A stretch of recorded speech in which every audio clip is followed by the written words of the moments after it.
नमो नमः। आज हम 7वीं कक्षा की पाठ्य पुस्तक वसंत भाग 2 का पाठ 11 पढ़ने वाले हैं, जिसका शीर्षक है रहीम के दोहे। तो आइए रहीम जी के बारे में थोड़ा सा जान लेते हैं। सबसे पहले रहीम दास जो है मुगल सम्राट अकबर के शासनकाल में एक महान कवि थे। उनका पूरा नाम था नवाब अब्दुल रहीम खाने खाना। वो अकबर की सभा के महत्वपूर्ण दीवान में से एक थे, जिन्हें नवरत्न भी कहा जाता था। आपने अकबर के नवरत्नों के विषय में जरूर सुना होगा, उनमें से एक थे रहीम जी भी। रहीम अपने दोहों और ज्योतिष पर लिखे गए किताबों के कारण आज भी बड़े प्रसिद्ध हैं। उनका जन्म हुआ था 17 दिसंबर 1556 को पाकिस्तान के लाहौर में, और उन्होंने अपने दोहों के माध्यम से जनता की नीति संबंधी बातें बताई, और उनके दोहों का संकलन जो है रहीम ग्रंथावली में आज भी देखा जा सकता है। तो आइए पाठ को शुरू करते हैं। पाठ 11 रहीम के दोहे। पाठ 11 रहीम के दोहे। कही रहीम संपत्ति सगे बनत बहु बहु रीत, विपत्ति कसौटी जे कसे तेई सांचे मीत। अर्थात यहाँ पर रहीम दास जी कह रहे हैं कि कही रहीम संपत्ति सगे, संपत्ति कहा जाता है जब तक आपके पास धन दौलत हो, तब तक सभी आपके अलग अलग तरह से मित्र बनने का प्रयास करने में लगे रहते हैं। यानी कि जब तक आपके पास धन दौलत है, ऐश्वर्य है, तब तक सभी आपके मित्र बनते रहते हैं।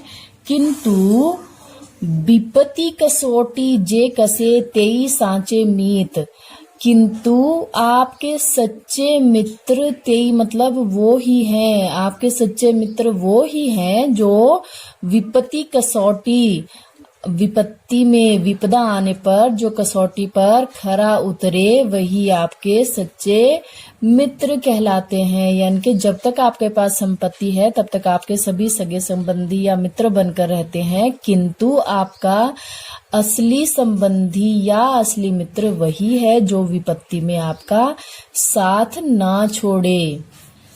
जाल परे जल जात बही तजी मीनन को मोह, रहीमन मछरी नीर को तऊ न छांडती छोह। यहाँ पर क्या कहा जा रहा है कि मछली और जल की मित्रता में क्या अंतर है, उसको स्पष्ट किया गया है रहीमदास जी के द्वारा कि जाल परे जल जात बही तजी मीनन का मोह। जल क्या करता है कि जब पानी में जो है मछली को पकड़ने के लिए जाल डाला जाता है, तब जल जो है बह जाता है।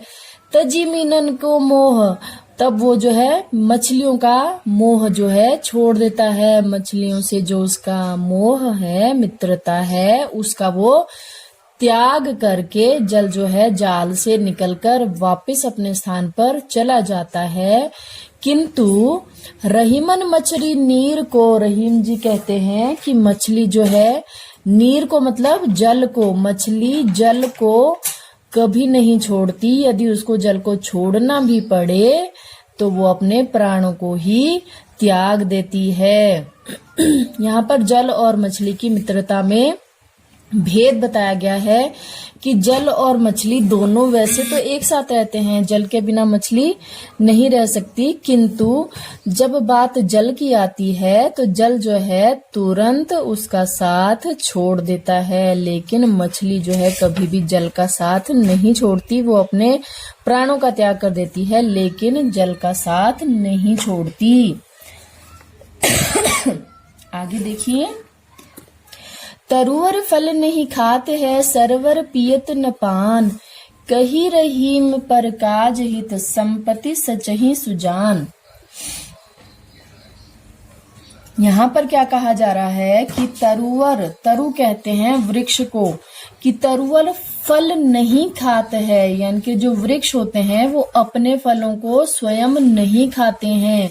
और सरवर पियत न पान, सरवर कहा गया है यहाँ पर सरोवर को, सरोवर होते हैं ताल या तालाब, तो आपने कभी देखा है तालाब या सरोवर को अपना पानी या नदी को अपना पानी स्वयं पीते हुए? नहीं ना, वे अपना स्वयं पानी जो है स्वयं नहीं पीते, वो अपना पानी जो है दूसरों की सेवा में अर्पित कर देते हैं, अर्थात वो जो है अपना जल देकर प्यासों की प्यास बुझाते हैं।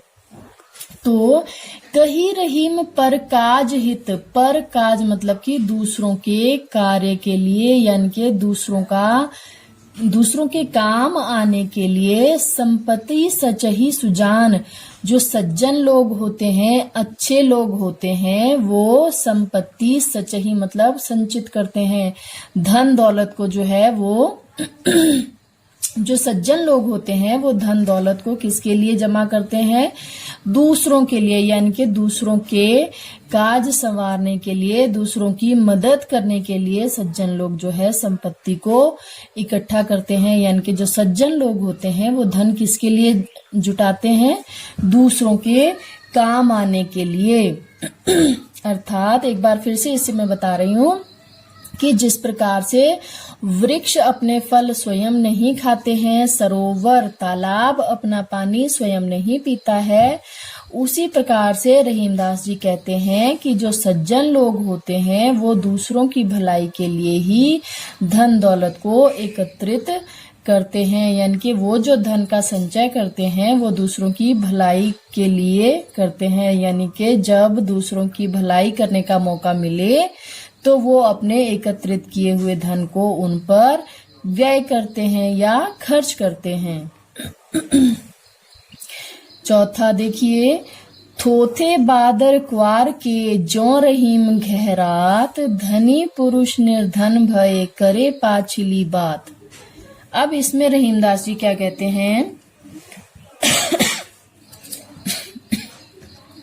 कि थोथे बादर क्वार के, क्वार होता है आश्विन का महीना, यानी कि जब वर्षा ऋतु जा रही होती है और सर्द ऋतु शीत ऋतु आ रही होती है, वो कहलाता है क्वार का महीना। तो उस समय के थोथे बादर, थोथे कहा गया है बिल्कुल खाली बादर, बादर कहा है बादलों को।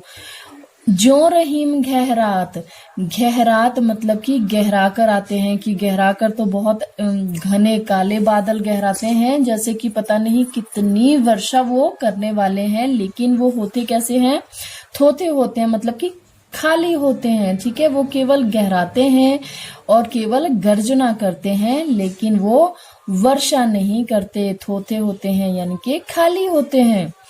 उसी प्रकार से धनी पुरुष निर्धन भय, जब धनवान व्यक्ति निर्धन होता है, करें पाछिली बात, वो भी बेकार की व्यर्थ की बातें करते रहते हैं। यानी कि जब धनी लोग जो है निर्धन हो जाते हैं तो वो भी अपनी पुरानी बातों को याद कर करके शेखियां बघा रहे होते हैं, अर्थात अपनी प्रशंसा में समय व्यर्थ गंवाते हैं जब वो अपने धन को गंवा देते हैं।